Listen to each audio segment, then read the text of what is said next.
Welcome to CreatureGeek, the special effects makeup podcast from the fan and pro perspective. I am Len Peralta. And I am Frank Ippolito. And we are doing an impromptu show here. Frank and I have been crazy busy. Yes. Frank, I know you've been crazy busy. Yeah, and this next month is only going to get busier, so if we end up missing a show, I apologize to everybody right now. But yeah, it's very busy. It's just, yeah, the things that just happened. Things have slowed down a little bit for me, but I know, Frank, you have been absolutely jamming, which is great. Yes. I'm glad to hear. Yeah, there's a lot of things that I can't wait to share with everybody, and I promise that a lot of this stuff will be up on Tested as well as other places. This month is specifically nuts because San Diego Comic-Con is right in the middle of it. Yeah, and then 1 week later, I think I'm going to be in China at China Joy. The hell's that thing called? Can you say what you're going to be doing? No, I can't. It's called China Joy. It's in China Joy. Where the hell is this? It's in China. It's in China. Yeah, but China's a big place. I think it's in Shanghai. So I think as of now, I think I'm going to be over there. I can't tell you what for or what we're doing, but that's crazy. Yeah. So those are two big kind of crazy things that are taking up a lot of my attention right now. So, yeah. But anyway, I was supposed to go to San Diego Comic-Con, and then the gig I was supposed to work on fell through. So I was like, So I have my badge here, but I'm like, what a bummer. I got my badge. I know, it was a bummer. The badge is really cool. Yeah, a fancy new little box. Thanks, Comic-Con. I think that's kind of nice that you don't have to go there and wait in line for your silly badge. Hey, we should introduce we're sitting here, and everybody on Twitch already knows who we have. Let's get to our guest, because we have a really incredible guest here today. Every guest is incredible, Len. I know. Every guest is incredible. This is a pretty great guest here because he's a mutual friend of yours and I, and he keeps popping up in all aspects of my life, which is why I like to refer to him as one of my traversal friends. I think we've talked about this at one point, Bill. He is the proprietor of Punished Pops and Punished Props. Punished Props. Company. Yeah, I make soda. I make soda pop. Punished Props in Seattle, Washington, that specializes in high-quality cosplay and prop making. It is an honor to have him on. Would you please welcome Chinbeard AKA Bill Doran? Where the hell did that name your handle from? When it was on Twitter. When I was getting a Twitter handle, I tried a bunch of different ones, including my own name. And eventually, I just had like a scruffy beard on my chin. I was like, I don't know, Chinbeard. Oh, and this was back when I had 3 followers. So I was like, it's fine. No, this Twitter thing isn't gonna catch on. It's fine. 100,000 followers later, I'm stuck with it now. Oh, yeah, I always wondered that. So, what's interesting? Joke. 90s reference. What's interesting about Bill is that, like I said, Bill is kind of like he crosses a lot of streams for me personally, because we have a lot of mutual friends. I met Bill through Brian Brushwood and Justin Robert Young over there at Night Attack. And that was back in the NSFW days too. Wait, what are these things you're talking about? I don't have any idea. Those are other podcasts, Frank. Oh, there are more podcasts than I know that there's more. There's a bunch of podcasts that I listen to. But he's friends with friends that I've known for like a decade, and he just sort of pops up. And I remember meeting you for the first time because you were wearing this incredible N7 suit that you had fabricated, and everybody knew you as the Mass Effect guy. Oh yeah, your armor was right on point. Video game stuff. Video games. Yeah, a lot of video game stuff. And then I find out that you're friends with Frank, and Frank, that's another world that we're sort of kind of overlapping in there. And then every time I come to Seattle, I look you up. We try to get together. I think the last time I saw you, you were walking over to Emerald City. Yep, Emerald City Comic-Con. I want to go to Emerald City one of these days. I hear it's nice. Yeah. Every time that Bill and I are in a video together, we get more comments about that we look similar or that people think that we're brothers than anything else. It's kind of like in the tested videos. If I think that I'm doing if we usually end up recording a couple of videos in a day. If I think one of them's kind of like, this is gonna be all right, I'll wear a shirt that I know that is gonna get more comments in the videos. Like I'll wear an AVE shirt. Because every comment in the video will be like, free. Yeah, exactly. Yeah, everything's AVE. So So I'm happy whenever I have to do a video and I feel stupid around Bill. They just comment on how much we look alike, and then they totally ignore the fact that we're doing a stupid video. Mm-hmm. Yeah. So well, hopefully, I think it's maybe this one should be called Because They Look Alike. The last time I saw Bill, see, it's the cap, because you started wearing Frank's cap. That's not my cap. I stopped wearing those. Yeah. Yeah. I'm keeping it going because I'm a trendy guy. I switched back to regular ball caps. Yeah. Yeah. So. Well, now you got to go back to ball caps. It's not going to happen. So what are you doing out Frank's way? What are you doing out there? I flew in to check out VidCon. I do videos over on YouTube, youtube.com/punishprops. And a bunch of my other YouTube buddies said, you gotta go to VidCon. It's the coolest thing ever. So I figured, gonna be in LA anyway. I got a bunch of friends down here. I'll extend my trip and go visit everyone. The funny thing is, I technically flew in for VidCon. It's been going on for 3 days. I haven't actually gone in. So I went and visited our friends over at Matter Hackers. They do 3D printing. I shot some videos over there for my YouTube channel. Yeah, that's where we get all of our filament. And we get some of our printer support from them. And then I was crashing with Evil Ted Smith. Filmed a video with him today on using Inkscape, doing vector drawing stuff. And now after this, I will end up going to VidCon. I don't know if I'll go in or not. We'll see. Go to the bar. That's always where the fun stuff is at conventions anyways. I have been to the bar already. Oh, the Marriott bar over by the Anaheim Convention Center. Is this your first VidCon? Have you been? No, I've never been to it before. Yeah. And I've never been either. Tomorrow I might go in. Isn't it all like 16-year-old girls chasing after people PewDiePie? I can't. Nobody likes PewDiePie anymore.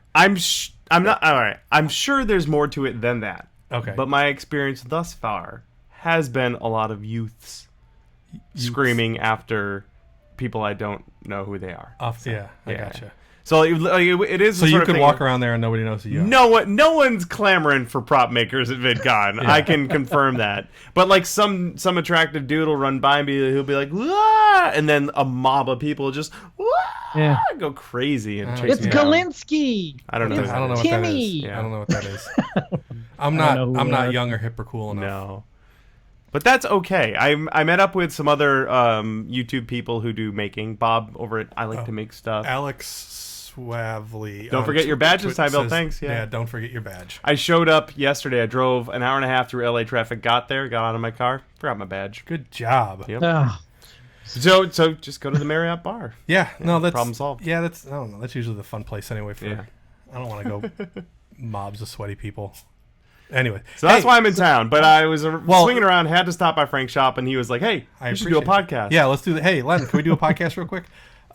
Yeah. Well, the other reason that he's in town is because he heard that I have a stockpile of pickles. Yeah, and so we are gonna try some of the Bix dill pickles. So wait a second. I've seen the pickles, and you've talked about the pickles online and on previous shows. So what is the deal? I don't think you ever explained to anybody what the deal is with the pickles. I mean, I like pickles. I don't know what human being doesn't. And I happen to think that Bix dill pickles, which you can only pretty much get in Canada, are my favorite. Mm-hmm. And so, since I'm not close enough to Canada, I asked people on Twitter, "Hey, if you're in Canada, can you send me some pickles?" And a couple of people sent me a bunch of pickles, and I'm gonna send them some fun stuff in return. So. Do you have way too many pickles now? You can never have way too many pickles. Bite your tongue. They do. They literally don't go bad. So yeah. So what do you think now that you've? That was a mighty fine pickle. It's nice and crunchy. Mm-hmm. Yeah. What is it about that? What is it about it that makes it a good? If you get kind of a cheap pickle, it's mushy. I mean, partially it's the flavor. This is rubbery. Yeah, it's just. But this has a good crunch, and this is the garlic dill, so it's a little bit more flavorful. Yeah. I actually like the Polish dills better than the garlic dills. But yeah, good pickles. So you're a pickle aficionado, Frank? No, I just happen to like Bix dill pickles. And have you ever had Tony Paco pickles? Have you ever tried I don't know. those? Send me some. I will send you some. They're from Toledo, Ohio. I'm from They're Ohio. Excellent. I've never had those. Sweet and hot. Pickles, they're excellent. They're the best. Oh, I'll send you some. Okay. I'll send you some. I was just up in Canada for Northern Fan Con, and I recently discovered a Canadian-only snack that is now my favorite, and part of it is I can't get it unless I'm in Canada. Mm-hmm. It's called Cheesies. Yeah. Picture a Cheeto, right? A crunchy Cheeto, only drastically better. It's just a superior Cheeto. You know what? Everybody at CreatureGeek is really pissed at this episode right now because we're talking about everything other than creatures and monsters. Yeah. But, okay, so everybody in Canada, now that you have my mailing address, send me some cheesies. Cheesies, yeah. Cheesies. Yep. They're really, really good. They're much crunchier than they're snacks Cheeto. You want me to talk about on the podcast, send them up. We'll review your snacks. That'll be another... Well, Eric Carlson sent me some moonshine. Oh, my. So, we'll have to... Is that legal? Can you do that? Sure. Did I say Eric Carlson? No, it's like over state lines. Can you do that? Yeah, well, I got a box of it's in mason jars. It's right there. Like not the like mason jar moonshine you can get from like the liquor store, which is like it's not actually real moonshine. Yeah. This apparently Eric didn't mail it. He brought it to you. He did bring it. Yeah, he did bring it to me when he was here. Okay, so and apparently he bought it out of the trunk of somebody's car. Which is how you know it's good moonshine. Yeah. That's good. He told me what kind of person he bought it out of the trunk of a car. It may have been a car that was a black and white car.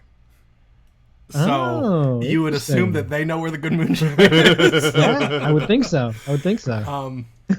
Yeah, so that's funny. Now Eric's going to get a call from the ATF to find out where he's getting moonshine. Sorry, buddy. Yeah, sorry, buddy. Yeah, no, and actually, so we'll talk about snacks and drinks. Oh, yeah. What the hell are we talking about? Yeah, I was going to say, that's going to be another level of the Patreon. Yeah. If you send us stuff, we'll review it. But it has to come to you and me. Oh, okay. Yeah, I have to be able to. Well, you got to get a P.O. box, and we'll send you some pickles. We'll get that. Yeah. I will. I seriously will. No, I was talking about this because I saw you got a lot of snacks, and then the Rift Tracks guys. Yeah. Somebody said, "Oh, send us Utz cheese balls," and they got hundreds and hundreds of cheese balls. Yeah. So now I'm trying to think like a pretty packed fridge of pickles right now, so it's good. You're at peak pickle at the moment. I mean, but we're plowing through them. So. Did you go to E3? You didn't go to E3 I did not go to E3. No. Yeah, E3 was just a few weeks ago. And no, I did not build anything at E3 this year. I built something for a video game company, but the release of that game got pushed. So I don't know when you'll see the thing that I built. But E3 is kind of weird now. They opened it to the public. Yeah, public. Which I guess if you want to look at it from two different perspectives. One is from... The original reason for E3 was for video game companies to show off to their distributors and to the people that own the stores to buy their games and sell them off, and so they want to put on these flashy displays so that people want to go buy their game and sell it at Walmart or whatever else.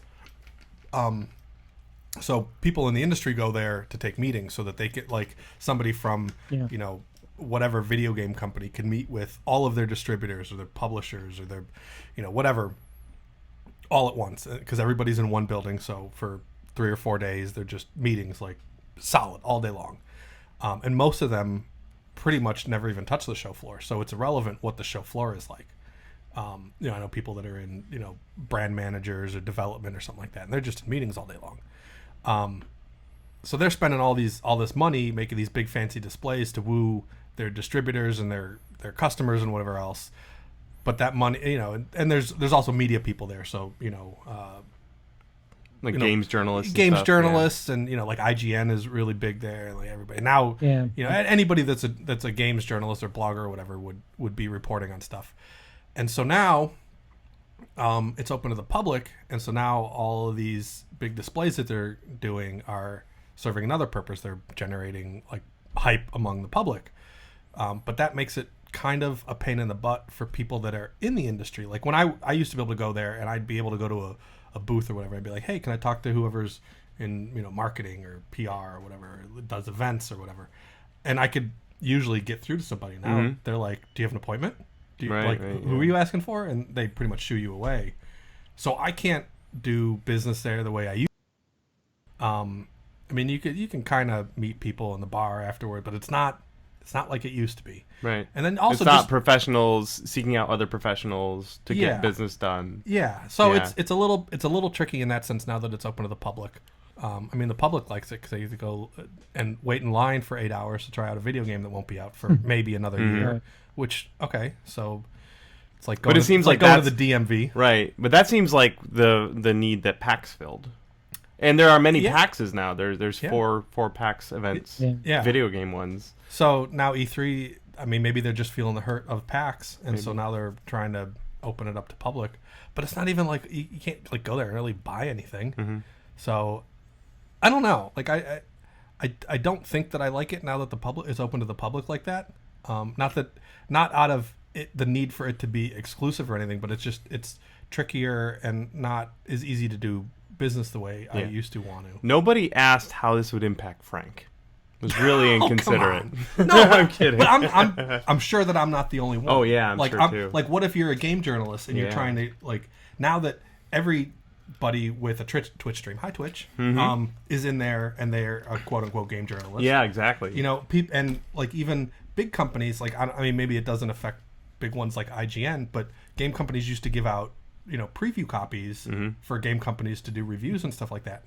Now they don't. I've heard this from a couple of game journalists. They don't get those review copies anymore. Those go to Twitch streamers. Yeah. So because they don't So the marketing is shifting, like whatever, but I don't know. But the incentive is less about getting the product, an early product, into a reviewer's hands, and more of an incentive to get it into the hands where just many people will see it. Well, like a game streamer or something. Well, the other side of that is if you send it to a game journalist, they're going to give you an honest review. Right. Don't like gameplay's good or gameplay's bad. You give it to a Twitch streamer, they'd be like, "Hell yeah, I got a game! Woo!" And everybody's excited. Like it doesn't. So, is that why the coverage of E3 this year was sort of strange? Like it didn't even make my radar screen. Yeah. And I don't even know if it was because I was doing some traveling and I wasn't on my radar screen. But I usually when E3 happens, I have it up on my screen. I'm working, I'm watching and everything. And I didn't really get that feel for this show. Is that because they've opened it up to the public? They don't feel that they have to have exclusive. Maybe. I mean, if you were a journalist and you're just trying to get in there and get some coverage, just getting in or walking around is a pain in the butt. Like it's not even easy to navigate as it used to. I don't know. I think that's a mistake. I think it's a mistake. I don't know. I mean, PAX was like an exclusive is the wrong word, but no. It's just like PAX is just like a con. Yeah, PAX was more like a con, and E3 was like an industry. Yeah, PAX is for the fans. E3 was for industry. And now it's just not. There isn't that divide. They're kind of this mushy little bit of both. And I'll tell you what, too, with now PAX East, PAX West, PAX South, PAX Australia, and E3, all over the place. If you're a video game company, you can't have a presence at all of them because you'll go bankrupt. And then you end up just doing like these little bites of, if you have a game coming out, like here's another little trailer. There's less of an incentive to wait until E3 and then just go nuts. Yeah. Be like, oh my God, like a couple of years ago when they announced Fallout 4, we hadn't heard about it until E3. Yeah. And when we did, everyone lost their minds, me included, because we hadn't heard anything about it. And there was something cool about that. But now if you're developing a game and you have 5, 6, 7 conventions where you kind of have to be there, then you're like, and people are like, well, what, can you show us something from the new thing? And if you say no, they're like, okay, we'll move on to something else. Yeah. So you got to feed people stuff instead of just going like pulling the curtain back over the new thing and like surprise. Well, and to that, marketing budgets now are spread over a gajillion things. So where you used to be able to go to something like E3 and it's like, ooh, what was a cool display at E3 this year? They don't. I mean, that always goes in waves. And there used to be like every booth used to have something like amazing. Yeah. And now it's like. This year, I think Capcom surprisingly was the only one with a big crazy display. And no, I didn't get a call from Capcom this year. They have so much turnover over there. I don't even know anybody that's there anymore. I don't know. Yeah. It's other than Battlefront. Did you see anything at E3 that was like, oh my gosh, this is amazing, like that Fallout moment? There was what was the thing that really got your attention? There was some Detroit game that people kept on talking about. I didn't watch any of the trailers or really get what anybody was excited about it for that. I didn't see that one. Something Detroit. I don't know. Anthem looks cool. The new BioWare thing. Yeah. Robot. But doesn't that just suits. like Halo though? I mean, it's after a while these games just all look like copies of themselves. I didn't really play Halo, so yeah, I'll play a new BioWare robot man shooty game. Yeah, I'm for it. There's a game we worked on a commercial for, like back when they announced it. Yeah, Lawbreakers. They had some playable demos of their game there. We did not do the costumes for their things there. A couple of guys up in Toronto did. I can't remember their names, but I met them and they're very nice. You know the gun I did? You can't see in the commercial. Yeah. It's like one of the first like cool commercial things I've ever done. And I spent 2 days on this gun, and I'm excited. They're panning down. I'm like, I'm gonna see it, and then it cuts to behind them, and I like just sobbed into my hands. Yeah, welcome to Hollywood. Yeah, so I saw those guys, but that game, I mean, kind of just looks like Overwatch. Mm-hmm. Yeah. It just feels that's like the thing another about Overwatchy kind of game that. Yeah, like E3. Over the past couple years, I've just not been excited about anything that's come out, with the exception, and this goes back about 3 years ago, and the reason I bought my Xbox One was for Cuphead. Cuphead? Do you guys know Cuphead? I don't know Cuphead. Okay, so you got to look it up. It's this. It looks like an old-timey cartoon. It's cell animation, hand drawn. I know a couple of the animators that worked on it, and it looks like something out of 1920s. Huh. And it's been 3 years since they said that it finally has a release date, which is September 29th this year. But I bought my Xbox One like 3 years ago, and it looks fantastic. The reason why was because this was something completely different. It looked completely different. It's a platformer, so you got to jump and stuff and fight bosses. It's all like boss fights. But it looks beautiful. And the fact that it's hand-drawn animation, which is why it took them so long, makes me even want it more. Because I know that it's not just, we put this into a computer and it spit it out and it just looks like that. No, real animators actually worked on it. So Cuphead, check it out, man. That's the one. That's the one to watch. It looks great. Are you looking it up right now? No, I just looked it up. I hadn't seen anything about that. It looks neat. No, I'll have to look it up later. Mm-hmm. I've been playing this game where you shoot little balls back and forth, and you have to like hit them off of these blocks, and the blocks count down. It's like really that's my current. I've been playing Dishonored 2. I finally started playing, and that one came out a bit. I'm talking about on my phone. Oh, on your phone, yeah. What the hell's it called? It's called Royal Balls. I'm telling you, Royal Balls. That's the name of this podcast. That's the name of this show. Frank's Royal Balls. No, you know what game I have been playing a ton of, and I love it, is Horizon Zero Dawn. Oh my god, the graphics are gorgeous. It's open world. The story is really good. Mm-hmm. The gameplay is really fun. I love it. Is that only on PS4? Yeah. Is that only on PS4? Yeah. I think so. My wife has been playing that, and I grabbed the new Mass Effect game because I'm a diehard fan, and it was really kind of a bummer because my wife would play Horizon Zero Dawn, and it looks incredible. And then I'd load up the new Mass Effect game, and it's not even close. Yeah, wow. It was such a bummer. I'm really into Mass Effect and the new Mass Effect Andromeda. It's not like it's terrible. It's not drawing me in. I haven't finished it yet. And then I'll be playing. I'll be like, Britt, you want to just play Horizon Zero Dawn, and I'll just watch you play that because it looks so good. I broke down and downloaded Injustice 2. Is that like superheroes that fight each other? Isn't that what it is? Isn't it just that's a fighting DC game? Universe stuff. Yeah. It's it was originally on the Xbox, and now it's ported over the Xbox One. And Injustice 2, it's pretty good. I played through the story. The story's pretty dang good. It's like 2 hours of cutscenes though, so it's really, really long. You end up sitting there for a while and like, I haven't done anything in a while. I've just been watching this cutscene for like 20 minutes. But the gameplay is great. Is it just like a side-scrolly fighter? it's just like it's just like Mortal a Street Kombat Fighter. Or whatever. Yeah. It's from the people that's NetherRealm, so the people that made Mortal Kombat and Mortal Kombat X. Yeah, so how much stinking story can you put in a side-scrolling punching game? No, it's pretty cool. There's some great battles. You gotta have story to explain why the Joker would get in a fist fight with Superman. Yeah, right, exactly. And then why that would even be a fight. Yeah, and if you're a DC Comics fan, which I'm not a huge DC Comics fan, there's a lot of nods to the actual comics themselves. So like Superman is a bad guy in this one. Oh. Like he's like they don't get along. Like it's kind of off that Batman Superman versus Superman thing. So they have him like locked up, and I don't know, it's weird. But there's some cool character animation. It looks great. It's beautiful. I just haven't had enough time to play it. Speaking of DC, have you seen Wonder Woman already? I saw it. Yes. Yeah. All right. So, what'd you think? Loved it. Loved it? Yeah, I had a lot of fun. It was really cool. I also loved it. Yeah.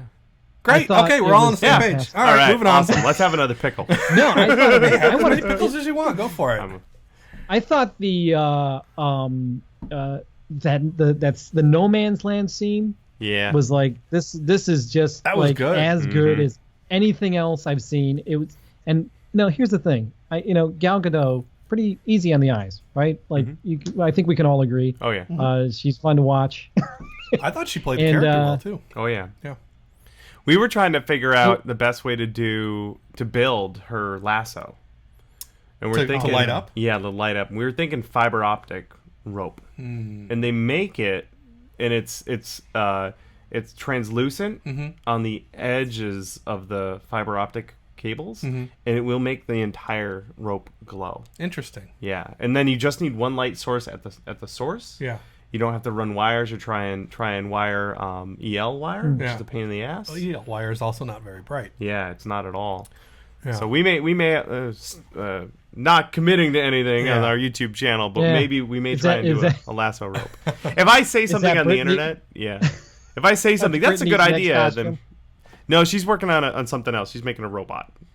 I won't say what from yet, but she's got a bit of a robot kick lately. Ah, gotcha. But that'd be fun to do a video showing how to problem solving the lasso of truth problem. That'd be cool. Yeah.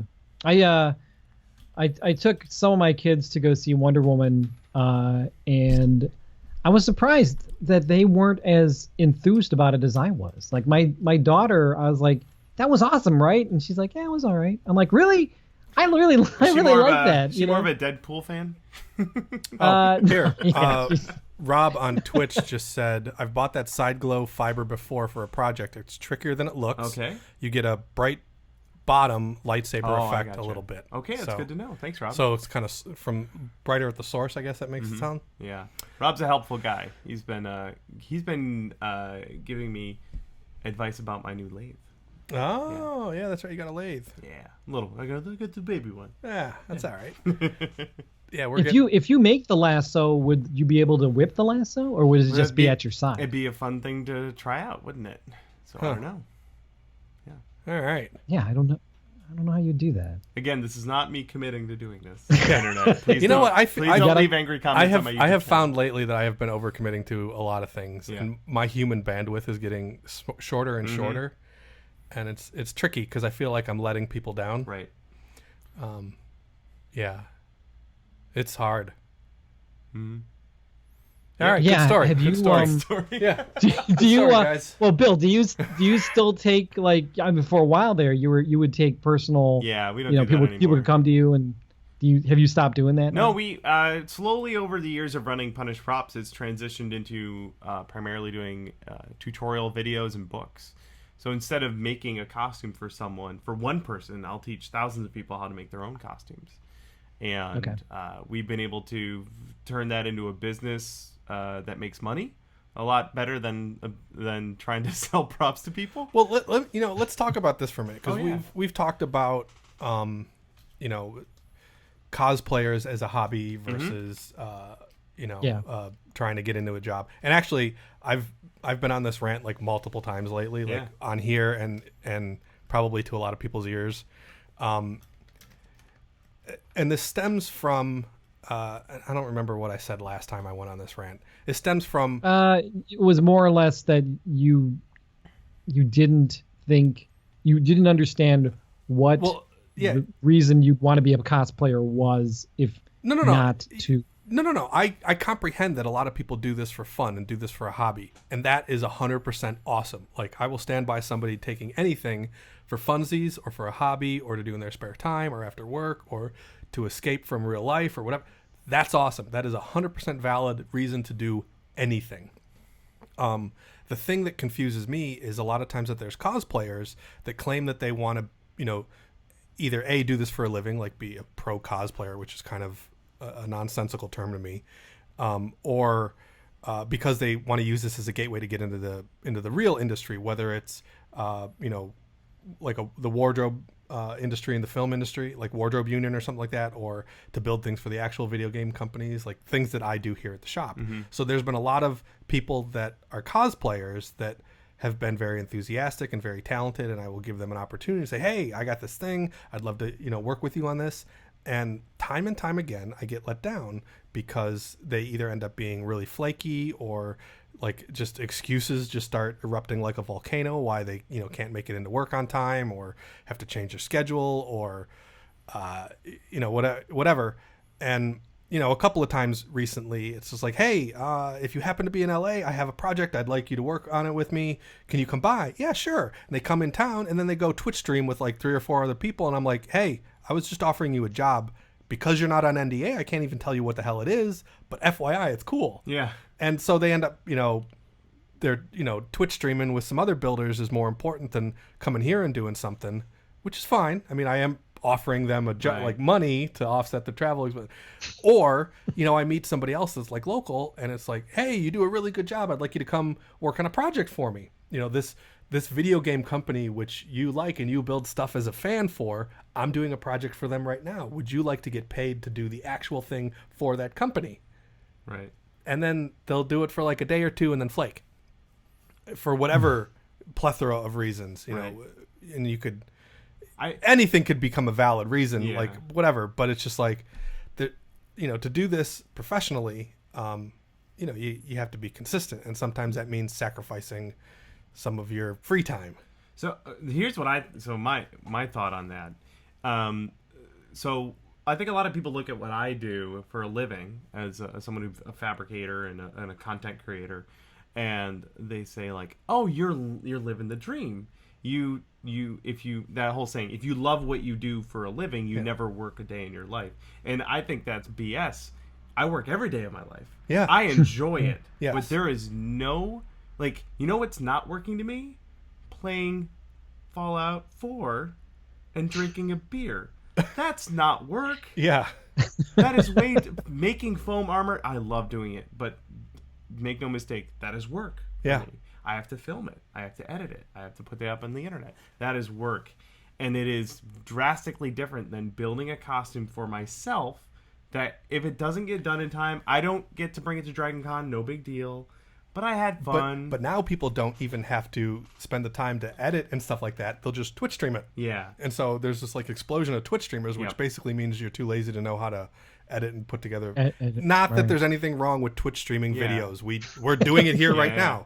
Like, and I'm sure that there's other stuff, like we've been talking about doing a bunch of stuff on Tested. That's fine. It's another venue, but it's like kind of the lazy man's option to being an actual content creator, whether it's writing a book or making like a cohesive beginning to end video, or So and here's the thing about that: if you just have your webcam and you just hit OK, it's live now, and I'm working on my cosplay. That's not depending on what you're doing, right? Mm-hmm. That's not like work. Like the barrier to entry is so low, technically, and with a time commitment. Right. It's a lot closer on the spectrum to Bill drinking a beer on the couch playing Fallout, right? Which you could also Twitch stream. Which I could Twitch stream. On the other hand, right, video editing is always work. Yes. There is no one who edits video and thinks, oh, I just do that on my leisure time. I just cut video together. I don't put it on the internet. Just for fun, I scrub through the clips. Instead of playing video games, I just go through hours and hours of it. But that's because it's technically challenging. And that's why people who do put in the time to do that sort of stuff end up having a leg up over people who would only stream, right? Yeah. In fact, when we live stream from our shop, we build stuff. I record all of that. I edit it down and I put it up on YouTube. Yeah. Very few other people do that because that's my job. Yeah. I do that for a living. And I think when it comes to cosplay as a hobby or whatever cosplay as a living is, the spectrum as far as committing to real work, people have very little expectation what that really is. Well, and if they show up at a fabrication shop and they're like, "Oh, this is like work." Yeah, I make stuff for myself. Oh, you mean I have to be here at 9 o'clock and work until 6 or 7 p.m.? Right, yeah. Oh, but up until that's then, hard. It all had been a hobby and fun and games. And if you wake up at noon and you goof around for a couple hours, and if it doesn't get done, then they only disappoint themselves. Yeah. Which is fine. And again, I just think there's nothing wrong with it. But people don't have the expectation of what the actual work is. Yeah. My experience over the past, like since owning a business and trying to give people that are my friends and also cosplayers, or people that I've met and also cosplayers, it just keeps souring itself. I keep trying to give chances, giving people the benefit of the doubt. Oh, they're not like every cosplayer. Yeah. Like, I think you're the only person that I've ever hired in here that is on maybe that side of the fence, I guess, by definition or whatever. I don't know. That has ever business-minded. That has not let me down. Yeah. Like, every single one that I can think of has either flaked or been wishy-washy or it's like, but maybe that's also that they overextend themselves. Yeah. Whenever I fired you, you're like, yeah, I got like a week, I can come work for a couple of days or whatever it is, and then you're in, you're out, and then like that's fine. That's also different than committing to working on a project. Like this last project I built, which is in the other room that I showed you, that was 6 weeks of work. Yeah. And I tried to hire somebody on for that for 6 weeks. Yep. And after 2.5 days, first it was one thing and it was another, and then it's like, and then you feel bad about saying that it's, you blame that excuse. Like, it's like, oh, come on. Really? That's why you can't come to work? And then the next day, like, I feel bad because this person said that there was a family issue, which that's a valid reason why you can't come into work. But then the next day I saw them Twitch streaming. Yeah. And then the next day I see them working on something that's like, all right. Yeah. So here's my takeaway is that if anyone, by the way, anyone listening who's like, I do costumes, I make props, I want to do something like that professionally, right? What you need to find is the real work that you can tolerate, right? You don't have to love it, that you can tolerate. I tolerate video editing, right? But because I can put in those hours without going insane, I get a new video out. Usually I get 3 new videos out every single week. Yeah. And but that's what it takes to be a content creator and run a business that is sustainable as a content creator. Right. Like, so, but you can't just open a YouTube channel and then tomorrow you have like enough subscribers to make a living. Yeah. Like that takes years, and it takes consistency of putting out content. So if you're trying to move your creative thing into something professional, you got to look into it and figure out what the real work is here. And sometimes that means, for the next year, I'm going to get a job and I'm going to sand 3D prints. Yeah. That's the work part of work. And you have to be able to put up with that for, a year before someone will hand you a really cool thing to work on. Yeah. Or the really cool, flashy part of it, And for me, that thing is editing video. Until I can afford to hire someone to do that for me. Yeah. Which I can't believe that you even do that. Yeah. I mean, that's so... I don't leave my basement very often. I know, that's so intensive. It's like... I'm getting really fast. I put up like 500 videos already. I'm getting really fast. Wow. Yeah. The short films that me and my buddy Zeke have made, we have either edited them all the way through, or at least done all of the assembly and rough editing on all of our films. And so, I rough edited a whole feature. Yeah, geez. In 1 week, I just sat down and I rough edited the whole the one feature that we directed. But just doing an assembly edit on a feature, like, whoa, God. Yep. That was that's the work. It was a learning, it was a learning experience. That is the manual labor that goes into doing something creatively, professionally. And most of the time, if you're doing something as a hobby, and if it's cosplay, it doesn't translate. But I don't know. I don't want to say the problem is, but the thing is that a lot of times people that are cosplayers or hobbyists or whatever, people are like, oh, do you take commissions? And then all of a sudden another cosplayer is giving them a couple bucks to build something for them, and they go, oh, look, I can make money. Yeah. And so all of a sudden they consider themselves, name their company such and such props or such and such cosplay or such and such whatever the fuck. And they consider themselves a pro, and then they print up their 8x10s and they go to conventions and sign their pictures because they made one commission and sold something. Yeah. Something that took them a week to build, and they made it and they sold it for $50. So, and I'll tell you what too, I got started, I quit my job, full-time job 5 years ago. Yeah. And when I got started, it was because people on the internet were like, hey, will you build me a prop? Yeah. And I thought the same thing. I was like, sweet, I'm a professional. Yeah. And I've never done more than break even taking commissions as a prop maker. And I'm not saying that it can't be done. Yeah. It is incredibly challenging. And you have to hustle and work your butt off. And you have to bid on jobs. And I always people would come to me. Mm-hmm. And those people were never had the budget to do it right, so that I could make any money. Yeah. Oh, you want a space gun that lights up? Cool. That's like $8,000. Yeah. I was thinking more like $500. Yeah. But I never reached out to other people, right? I never reached out to companies. I never reached out, and that was on me. But because I was just completely ignorant of what it was to run a business back then, and that's part of the reason why we transitioned into doing content. Because I love making content. Yeah. I'm good at it. Yes. And I enjoy watching your videos. Oh, thank you. Yeah. Thank you. I like your videos on testing. Yeah. You did my robot back there. Yes, we did build your robot back a lot. There. Yeah. But also, I have figured out a way to monetize my content. I can make a living. I do more than break even now. It's taken me 3 or 4 years to get there. Yeah. But I've figured out how to make it work for my business, and I love doing it. Yeah. But I still have to edit so much video.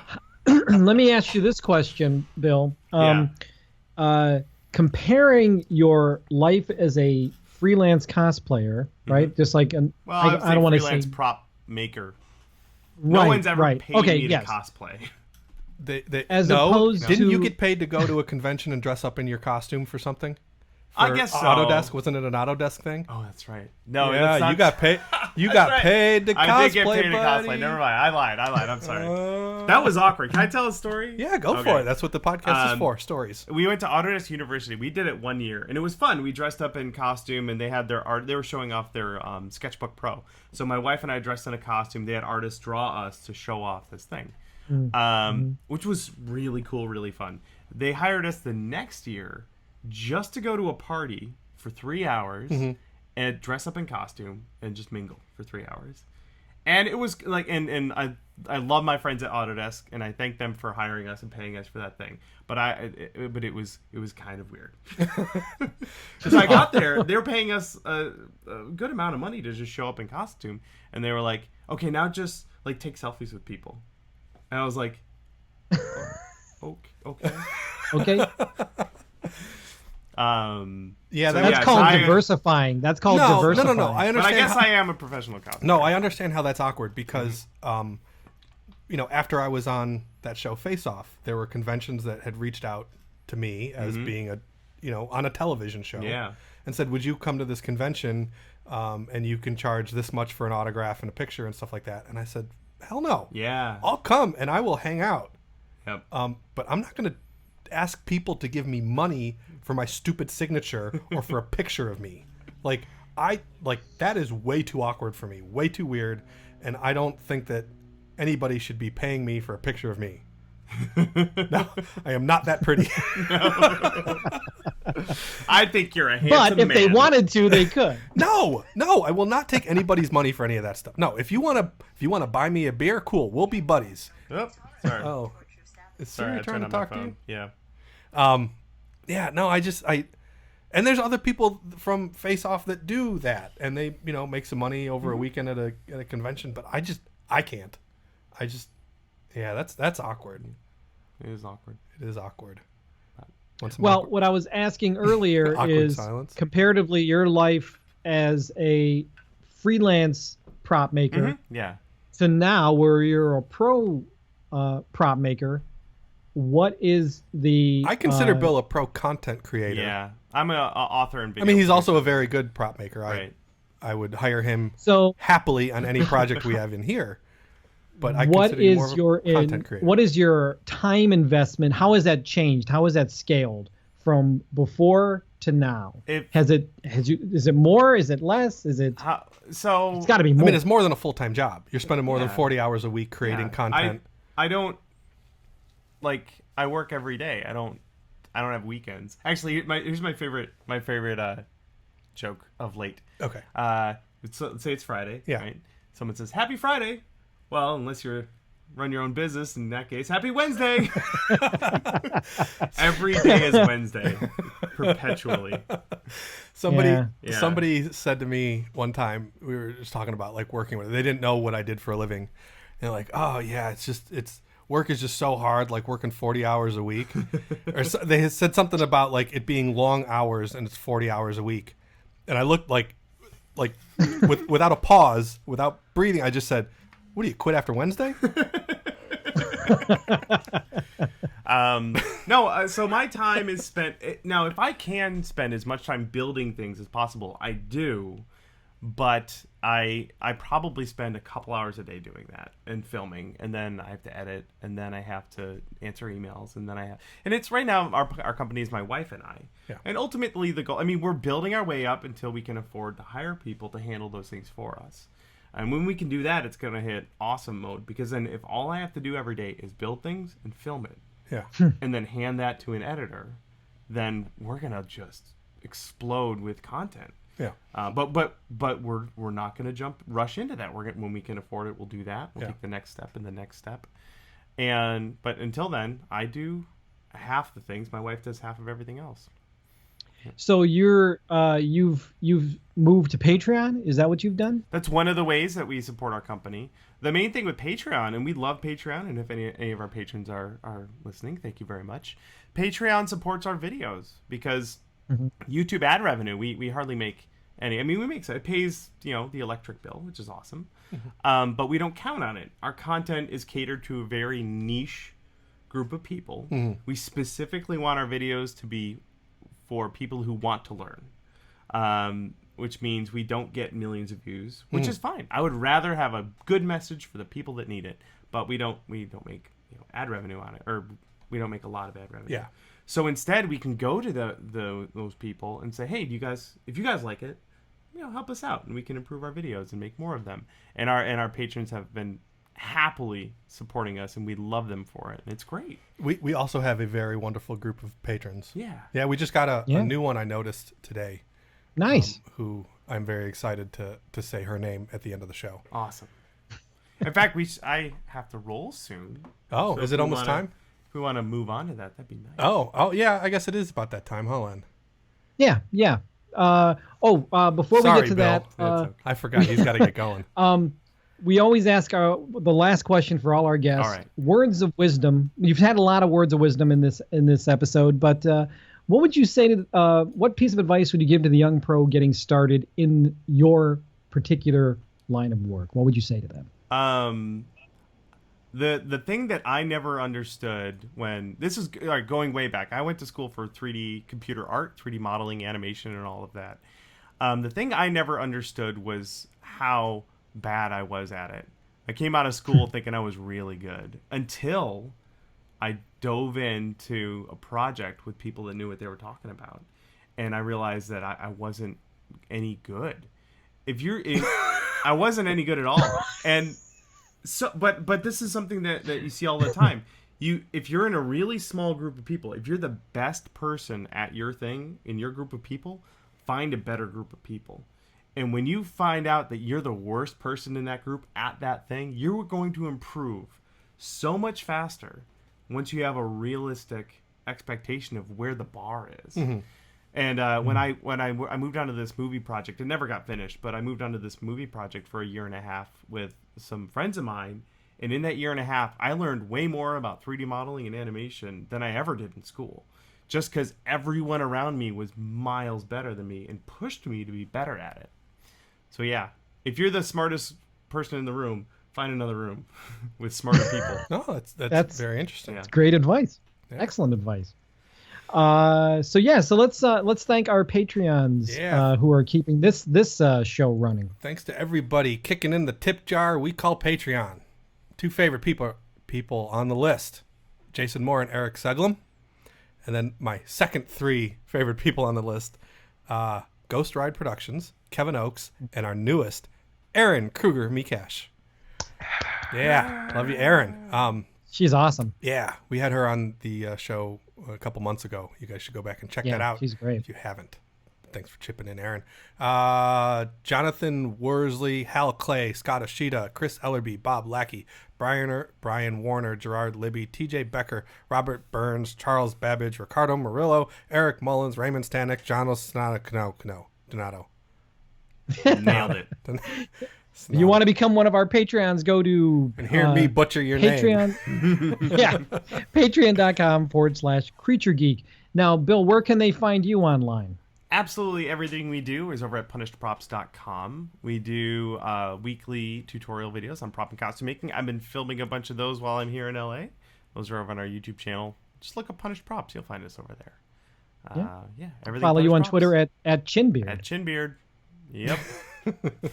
What are you on Instagram? Are you Chinbeard or are you Punished Props on? No, I'm Chinbeard.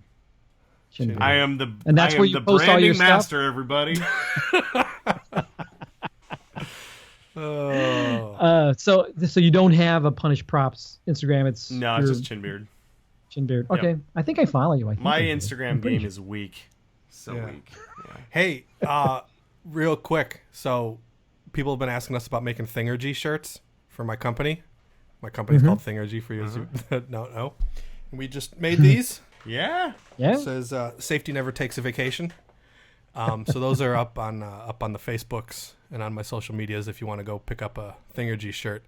And I'm thinking about putting up a CreatureGeek shirt at some point with some of the drawings that Len did. So that would make me redraw us if we want to do that. I wouldn't put us. I'd put the little monsters that you made. Those little guys. Yeah, the little monster guys. Perfect. I think I want to throw those up on there, but I just got to figure out the math on how to figure out what Len's share will be of the dollar on a shirt. Yeah. Just let me know. I'll help you figure that out. So go and check out Punished Props online and Chinbeard online and meet Bill Doran. If you don't already know him, you know him. So there you go. Just like Frank and I know him. Yes. You can find Frank and I at Frank Ippolito and Len Peralta on Twitter and also online. We're Len Peralta and FrankIppolito.com. Please go to tested.com and leave us some comments. Thank you very much, Tested, for giving us a home. And I think that's it. Is there anything else we want to talk about? That's it. We will. That's it. Yeah. Again, we're going to pre-apologize for maybe some intermittent podcasting over the next few weeks. Just because it is going to be a little Frank's nutty. Busy summer. Yeah. It's not only my busy summer, but it's also very hard to coordinate guests. People's schedules are very busy. Like LA is pretty busy right now. So it's tricky to get people in sometimes. And it's hot. And my office gets warm because for some reason the vent doesn't blow out the air conditioning. And if we do turn the air conditioning on, you guys complain about the sound. So we will try our best. But we will, we'll try to do our best we can. But thank you so much for your support. Thank you so much for listening. And we will see you on the next episode of Creature Geek coming up hopefully in next week or something. Right. Take care, everybody. Bye-bye. Bye. All righty. Good. Okay, that's going up next Friday. I'm so glad I got to jump in on this, though. This is awesome. Yeah. Thank you, guys. It was good talking to you, man. Yeah, good chatting with you. Len, you going to Dragon Con? Yes, actually, Frank, I'm still talking about Dragon Con. I just wrote to the guy this week to find out. I haven't gotten my rooms. We have badges. I haven't gotten my confirmation from Dragon Con yet, so I don't know. All right, I'm gonna go. I don't know either. Yeah, he's got a split. So bye. All right, see you, Twitch Bill. stream. Bye, man. Take care.